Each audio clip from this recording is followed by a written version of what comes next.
Gente, bom dia. A paz seja convosco. Gostaria de compartilhar aqui mais uma mensagem que o Espírito Santo tem mostrado e aberto para os nossos olhos, para o nosso entendimento nessa manhã, nesse domingo. E se encontra lá em Êxodo 20, Êxodo 21. Êxodo 21, verso 5. Mas aquele servo expressamente disser: eu amo meu senhor e a minha mulher e os meus filhos, não quero sair forro, não quero sair perdoado. Então o Senhor o levará aos juízes e o fará chegar à porta ou ao póstigo, e o seu senhor lhe furará a orelha com uma sovela e o servirá para sempre. Amém? Esse texto aqui, gente, ele está falando a respeito do ano do jubileu. O nome dessa mensagem é justamente esse, o ano do jubileu. Antes de mais nada, a gente tem que confirmar que todas as escrituras elas apontam para Jesus, né? Em Lucas 24 está falando dos discípulos de caminho de Emaús, fala que Jesus, desde Moisés até os profetas, explicava a respeito dele tudo que estava escrito nas escrituras. E foi isso que fez o coração dos discípulos de Emaús queimarem por dentro. Então, quando ele fala de Moisés aos profetas, ele está falando que, olha, desde lá de Gênesis até Malaquias, tudo fala a respeito de mim. Dá para te me encontrar em todos os versos, dá para te me encontrar em cada história. Tudo isso são tipos meus, tudo isso são alegorias que estão falando a respeito de mim, que apontam a respeito de mim. E o ano do Yom Kippur e essa história também não é diferente. Quando a gente olha para a história do povo judeu e do Yom Kippur e do jubileu, que é justamente o que a gente vai falar, que é o ano do jubileu, que é isso que a gente leu, todo ano tinha o ano do perdão. Todo ano tinha um ano do perdão. Mas de 7 em 7 anos, no dia do Yom Kippur, tinha o ano do jubileu, que era o 7º ano. Ou seja, no 7º ano, todas as propriedades que estavam na mão de outras pessoas no povo de Israel eram devolvidas para os seus donos originais. A terra não podia ser mais cultivada. A parte agrícola era poupada. E todos os escravos, se algum judeu se tornou escravo de outro por dívida, por imerecimento ou por qualquer seja o motivo, eles deviam ser perdoados e libertos. Esse era o jubileu. Era tocada uma trombeta, e quando tocada essa trombeta que todo o povo escutava, eles eram obrigados a libertar todos os escravos. Eles podiam voltar e eles eram livres para fazer o que eles quiserem. Quando a gente lê Êxodo capítulo 21 e Levítico capítulo 25, a gente descobre tudo como Deus aconselhava o povo a viver em comunidade igualitária, a viver em harmonia, a viver em sociedade. Ainda tem gente que diz que Deus não é um Deus ecológico, que não preserva a sua natureza. Está aqui a orientação. Olha, vocês vão cultivar, vocês vão semear, vocês vão fazer isso, mas no 7º ano vocês vão fazer a terra descansar. Porque ela precisa de descanso para se recuperar, para se regenerar. E Deus não pode fazer isso pela gente, é nós que temos que fazer. Mas Ele nos dá o norte, Ele nos dá o mapa, Ele fala, olha, fazem assim. E quando se trata dos escravos, a mesma coisa. Fala que o escravo aqui diz que ele pode, depois desse ano, ele pode escolher ser servo de Deus voluntariamente. Como foi dito aqui, olha, mas eu amo o meu Senhor. Ele me libertou, ele falou, olha, vai e faz o que tu quiser. Mas eu escolho voluntariamente ficar. Eu escolho por amor permanecer. É essa a vontade de Deus pra gente. Ele não quer que a gente viva uma vida de Egito, uma vida no deserto do ponto de vista de sem saber o que fazer, sem ter rumo, sem ter norte, sem ter sentido. Ou uma mentalidade de Egito. Não, ele quer que a gente esteja em Canaã, mas que a gente escolha ser escravo dele do ponto de vista positivo, de forma voluntária e genuína, absolutamente por amor. E o ano do jubileu, ele fala de perdão perpétuo, né? Se a gente for ver, o número 7 é o número da perfeição, é o número que fala de Deus, é o número que fala da sua plenitude. Então, no 7º ano, eles teriam que libertar todos os escravos. E quando o ano do jubileu acontecia, os escravos que voluntariamente quisessem ficar com seu senhor, eles iam até a porta e furariam as suas orelhas. Esse era o sinal para todo mundo ver que eles escolheram por opção ficar com seu senhor, porque eles os amavam. Eles tinham encontrado propósito, eles tinham encontrado sentido para a vida, eles falaram, não, Senhor, eu quero ficar aqui. Eles escolheram ficar, eles escolheram permanecer. Por quê? Porque eles entenderam que eles eram perdoados, que eles eram livres, que o Senhor falou, olha, vai cara, vive a tua vida. Jesus morreu por nós para nos dar vida, se o Filho vos libertar, verdadeiramente serei liberto. Mas eu entendi tanto esse amor, eu entendi tanto esse perdão, que eu fui perdoado de algo que eu não merecia, porque a Bíblia diz que toda alma que pecar, essa morrerá. A Bíblia diz que o salário do pecado é a morte. Então eu entendi, tomei posse disso, vivi consciente disso, e eu não consigo mais viver longe do meu Senhor. Então eu escolho ficar e eu escolho furar a minha orelha. Então, o entender do perdão de Deus, porque o profeta João Batista falou assim mesmo, olha, eis o Cordeiro de Deus que tira o pecado do mundo. Ele estava apontando para algo definitivo. E o ano 7, falando da perfeição, da plenitude, da completude da obra de Cristo, estava falando desse período.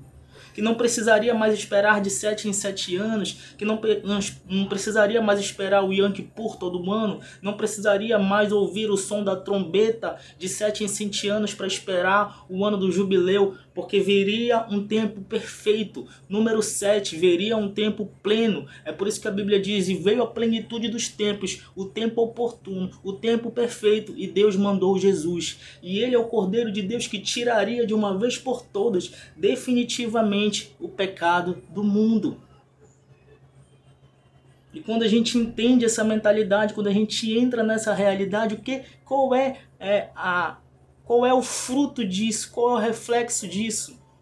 É escolher ser escravo voluntário de Deus, porque a gente entendeu que a gente é amado, a gente entendeu que a gente é perdoado genuinamente. E foi isso que o Mateus, o publicano, entendeu. Quando a gente vai ler o Evangelho de Mateus, ele fala assim, e eu sou Mateus, o publicano. Ele se auto-intitula Mateus, o publicano. A gente não tem noção hoje, na nossa realidade, aqui no século 21, o que é chamar alguém de publicano. Naquela época, o que significava.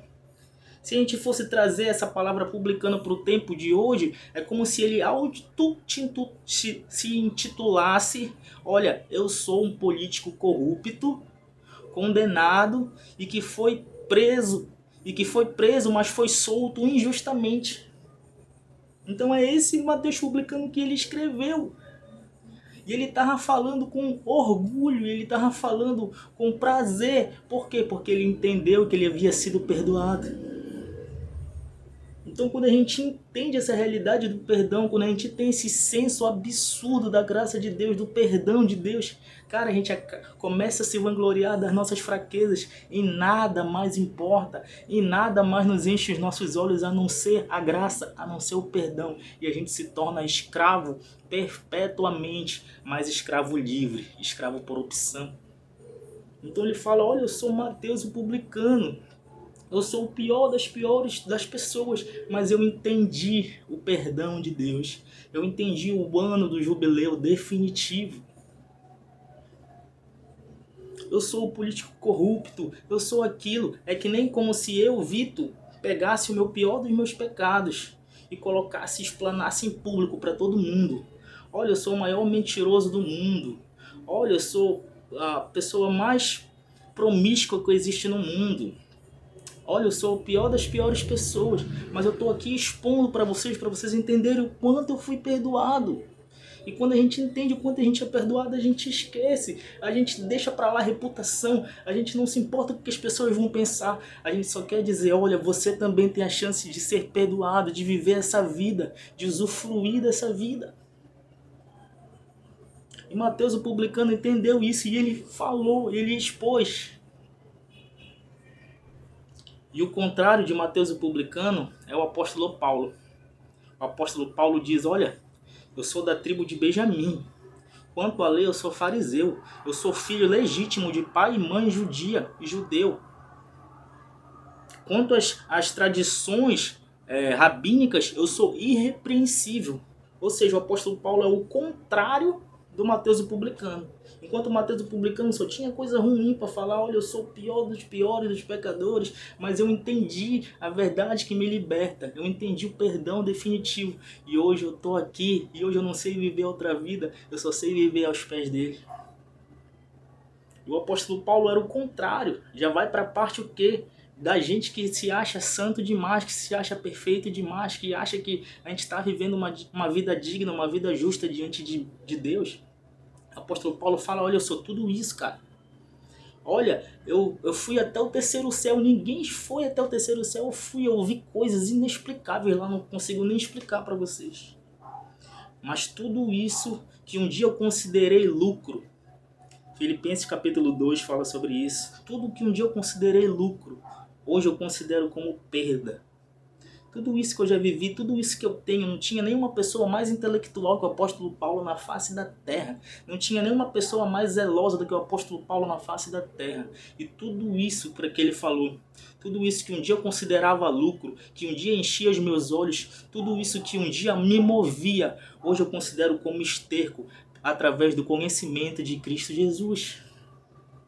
Acaba que o apóstolo Paulo e Mateus o publicano, eles se unem no mesmo propósito, no mesmo entendimento e se deixam acessar, se colocam à disposição do amor de Deus. E quando eles entendem o amor de Deus, o perdão de Deus e o ano do jubileu definitivo, eles pegam e dizem o que está escrito lá em Gálatas 2:20. Não vivo mais eu, mas Cristo é que vive em mim. A vida que eu vivo agora não vivo mais para mim mesmo.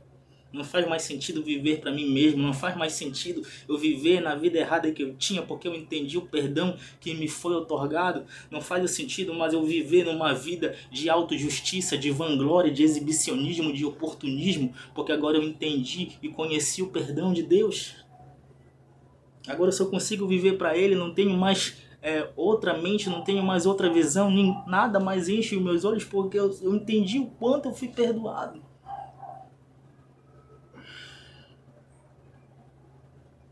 E existem milhões e milhões de histórias. Existe a história do apóstolo Pedro, que depois que ele reconheceu e viu com os próprios olhos a bondade de Deus na pesca milagrosa, ele falou, Senhor, só sei viver para Ti, eu largo tudo e vou viver para Ti.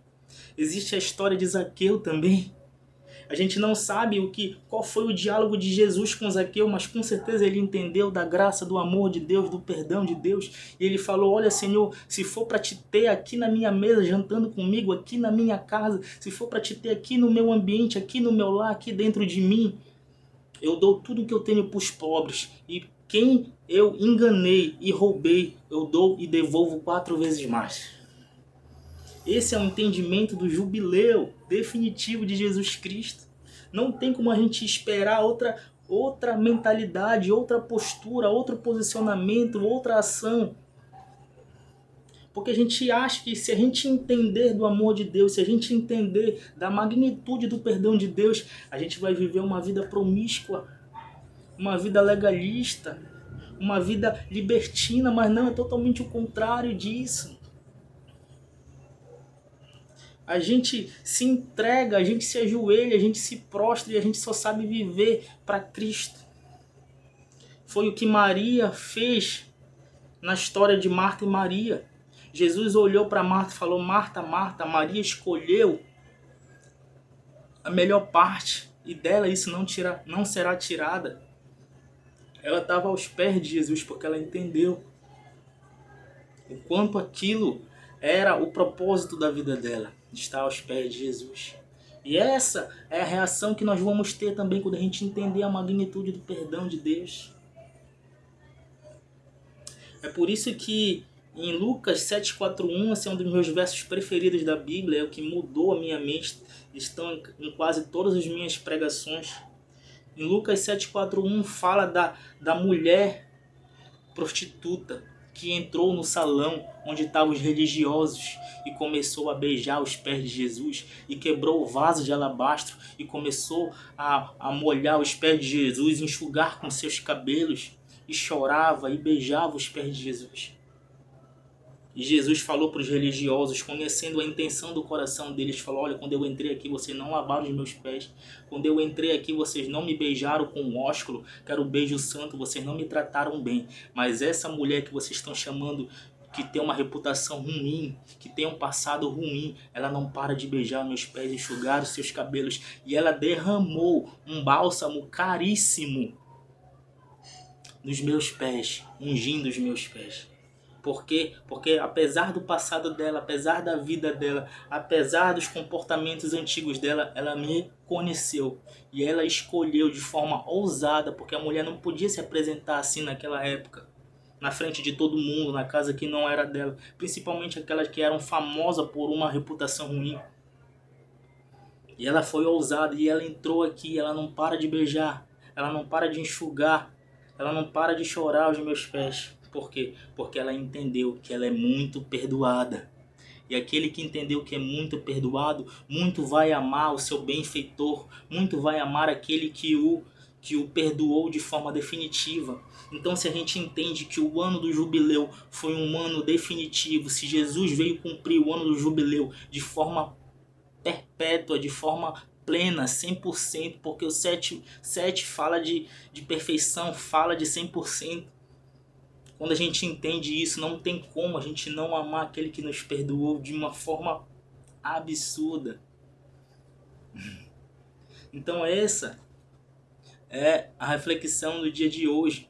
Vamos olhar para a vida de Pedro, vamos olhar para a vida de Mateus o publicano, vamos olhar para a vida de Zaqueu, vamos olhar para a vida do apóstolo Paulo. Cada um tem as suas singularidades, mas todos se uniram, desfrutando da paz que excede todo o entendimento e do perdão que alcança a todos, porque Jesus disse que Deus faz o sol nascer sobre justos e injustos e faz a sua chuva cair sobre justos e injustos. E para a gente encerrar, eu vou ler um texto aqui, que está lá em Colossenses 2:12. Sepultados com ele no batismo, nele também ressuscitastes pela fé no poder de Deus, que o ressuscitou dos mortos.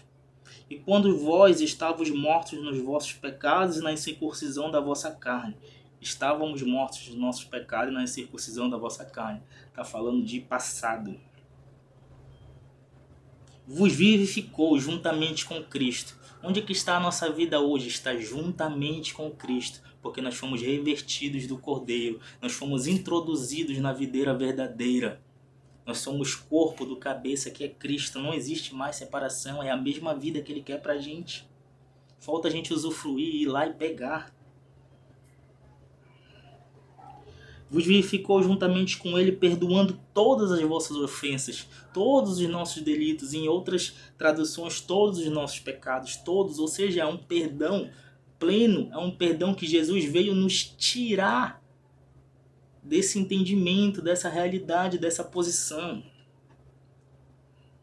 Porque a Bíblia diz que na antiga aliança os pecados eles eram expiados, ou seja, eles eram encobertos apenas. É como se Deus estivesse esperando o momento efetivo para fazer alguma coisa definitiva.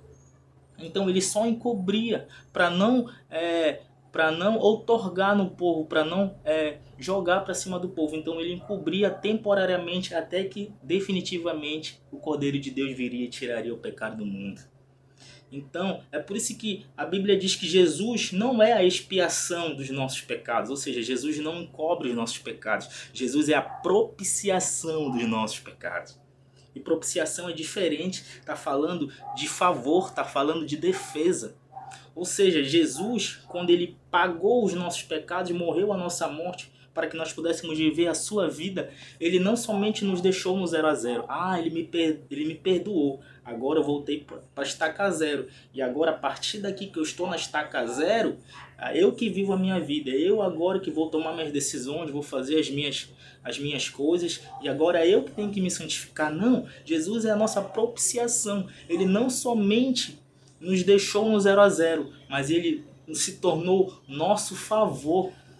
Hoje ele é favorável a gente, é como se ele tivesse perdoado os nossos pecados, ter nos deixado no 0 a 0, mas não somente isso, ele deixou mais 1 trilhão de dias, de anos, de dinheiro, de gols, independente da analogia que a gente possa estar trazendo aqui.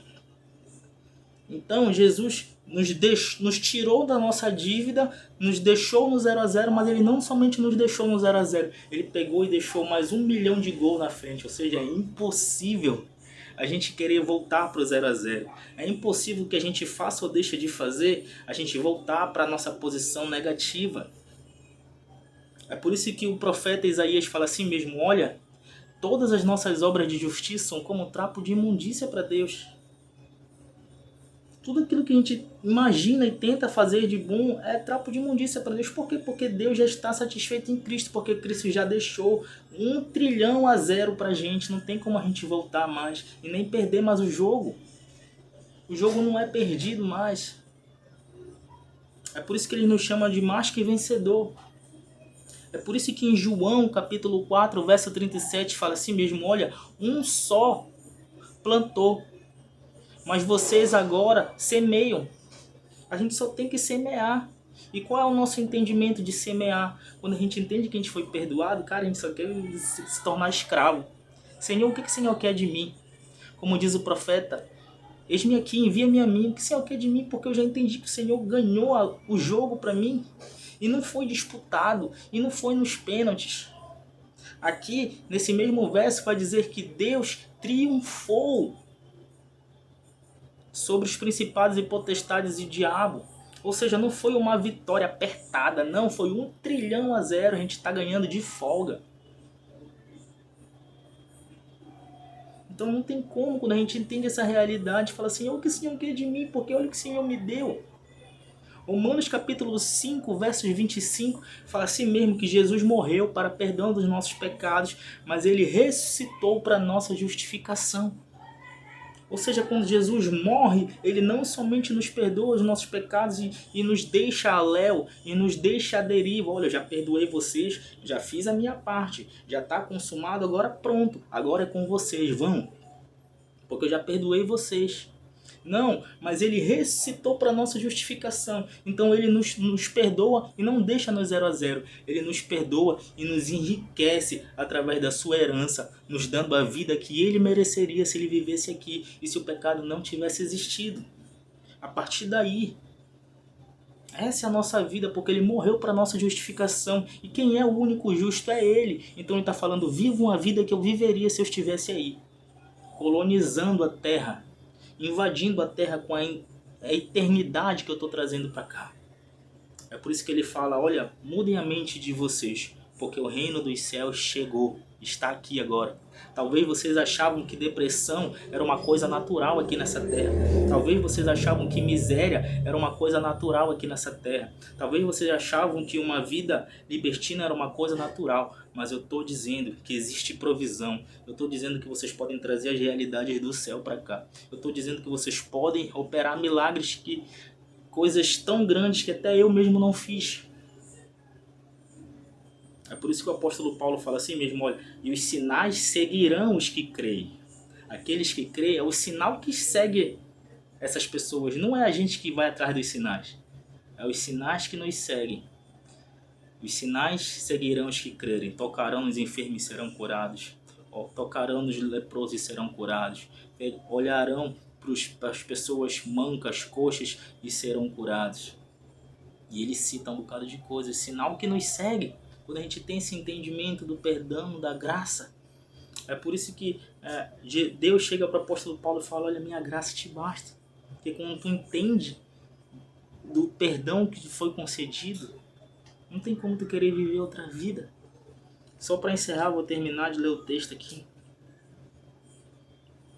Perdoando todas as vossas ofensas, havendo riscado a cédula que era contra nós nas suas ordenanças, a qual de alguma maneira nos era contrária, e a tirou, ele tirou do meio de vós, definitivamente, plenamente, e a tirou do meio de vós, cravando-o na cruz, e despojando os principados e potestades, os expôs publicamente, e deles triunfou em si mesmo, na mesma cruz. Cara, o escrito de dívida que era contra nós, Deus tirou definitivamente. Era o único poder, a única autoridade que o diabo tinha diante de nós, era o nosso escrito de dívida. Existe uma história na bibliografia de Lutero que fala que ele estava dormindo, aí de madrugada ele acordou e quando ele viu o próprio diabo.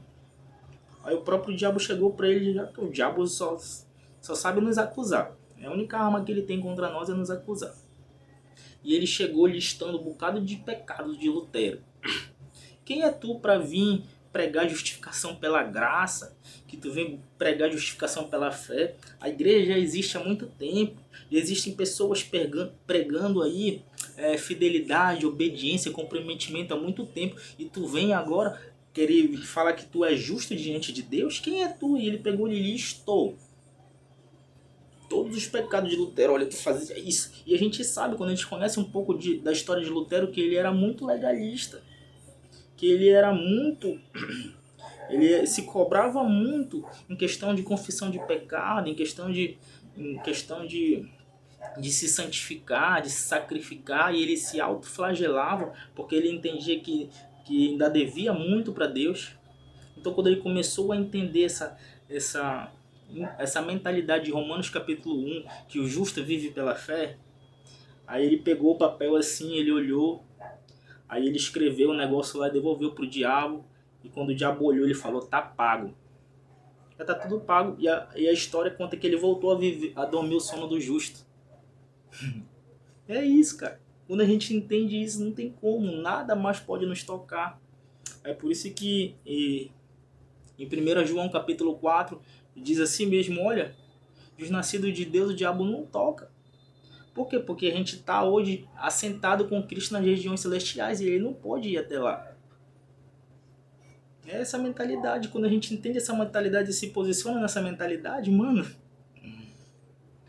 não existe. Por quê? Porque o diabo está ao nosso derredor, e quem está ao nosso redor são os seus anjos que estão acampados ao nosso redor. E o diabo não é mais forte que nenhum só anjo que está no céu, imagine do que Deus. É por isso que ele fala que ele não somente venceu, mas ele triunfou sobre todas as potestades e principados e sobre o diabo. E ele anulou e ele cancelou o nosso escrito de dívida que era contrário a nós. Então a gente não pode mais viver uma vida de Egito, a gente não pode querer mais viver uma vida de deserto, a gente já está em Canaã celestial de Deus, posicionados em Cristo Jesus. E esse entendimento desse perdão nos traz essa realidade e que a gente possa colocar em prática a partir dessa mentalidade, dessa renovação de mente. Tudo isso que a gente aprendeu através do perdão de Deus.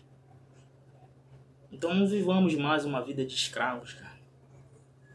Porque para a liberdade Cristo nos libertou, e essa liberdade que Mateus o publicano entendeu, que Zaqueu entendeu, que o apóstolo Pedro entendeu, que o apóstolo Paulo entendeu, que todos nós estamos tentando entender aqui até hoje. E essa mentalidade faz a gente viver uma vida de reis, de herdeiros, de filho, de noiva, de amigo de Deus, onde a gente pode entrar ousadamente no trono da graça e nos apresentar diante de Deus. E Ele está inclinado para nos ouvir, Ele está inclinado a nos chamar para a sua mesa. E para encerrar, eu vou encerrar com um texto que está aqui, porque eu esqueci de falar do apóstolo João. O apóstolo João, capítulo 10 do seu evangelho, ele fala assim mesmo, que ele estava deitado no peito de Jesus, na ceia, porque ele entendeu quando Jesus falou assim mesmo, olha, eu sou a porta. Ele falou, mas eu li lá em Êxodo capítulo 21, que a gente vai até a porta e fura nossa orelha e escolhe ser escravo voluntário, servo voluntário daquele que a gente tanto ama, que a gente quer e não quer viver longe dele, não quer viver fora dele, mas quer viver com ele para sempre. Ele entendeu em João capítulo 10, Jesus dizendo, eu sou a porta. Então se ele é a porta, eu vou encostar a minha orelha no peito dele e eu vou começar a ouvir o que pulsa dentro do seu coração, porque eu o amo de forma plena, de forma genuína. Então é como se João voluntariamente quisesse furar a sua orelha na porta que é Jesus, porque ele entendeu esse texto do ano do jubileu. E quando a gente entende essa mentalidade, esse estado, a gente vai até as últimas consequências com Jesus, que foi o apóstolo João, o único que estava na cruz com ele. E quando a gente entende que entendendo esse amor, entendendo dessa visão, entendendo desse perdão, a gente voluntariamente encosta as nossas orelhas no peito de Jesus, a gente só sabe viver para Ele, uma vida inclinada para Ele, uma vida de dedicação a Ele. É um reflexo natural. E a gente pode ir até o fim com Jesus e ver a cruz. E quando a gente vê a cruz, a gente se torna definitivamente da família de Deus. Porque Jesus chega para João lá no alto da cruz, fala, João, essa é a sua mãe, falando para Maria, Maria, esse é o seu filho. Você definitivamente que ouve o pulsar do meu coração, ouve as minhas intenções mais profundas, você faz parte da minha família plena. Você realmente entende as minhas intenções, porque você está ouvindo aquilo que mais tem de profundo no meu coração, no meu âmago, porque tu entendeu que tu é muito perdoado, então tu pode posicionar a tua orelha no meu peito, que eu sou a porta, e eu vou furar a tua orelha. E tu vai poder, por opção, escolher ser meu servo voluntariamente. Eu não te deixo somente como servo, mas eu te deixo como amigo, como fiel, como esposa, como filho, como noivo. Te dou tudo, muito mais, infinitamente mais daquilo que a gente imagina ou espera.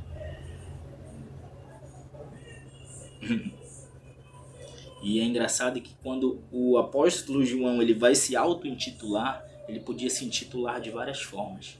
Olha, eu sou aquele que deposita minha cabeça no peito de Jesus. Olha, eu sou aquele que sou o mais jovem discípulo dos 12.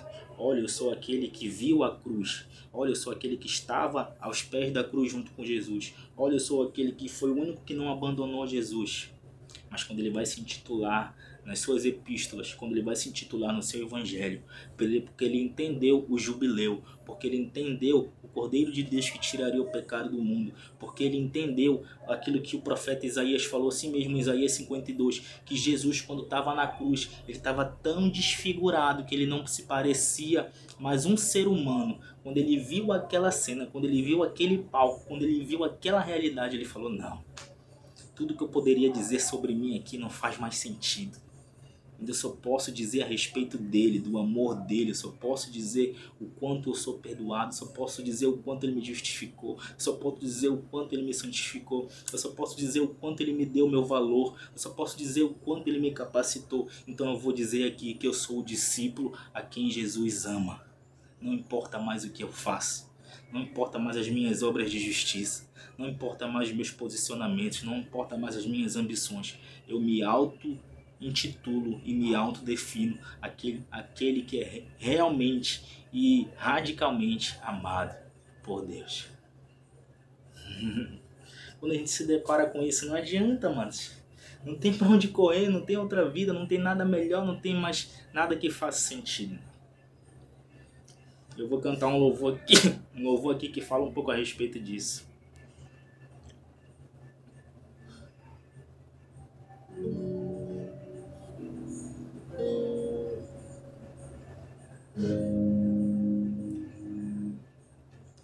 E no silêncio foi que eu te ouvi falar.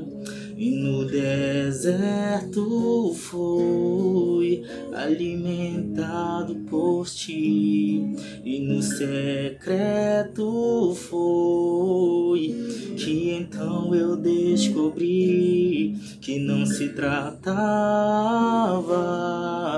de mim. E ao me aproximar, tudo se faz novo e bom. Apaixonado estou por ti. Quando eu te vejo, eu choro. És o que eu mais amo, melhor amigo, bem-vindo. Tu és o maior desejo, tu és o sentido de tudo que eu canto, de tudo que eu vivo. Quando eu chamo pelo teu nome, tu vens. E então vem cá, faz morada, entra no meu coração, no meu coração. E então vem cá e faz morada, entra no meu coração, no meu coração. E até o pardal encontrou casa pra morar. Eu te encontrei, meu amado. Até o pardal encontrou casa pra morar. Eu te encontrei. E então vem cá e faz morada, entra no meu coração, no meu coração. E então vem cá e faz morada, entra no meu coração, no meu coração.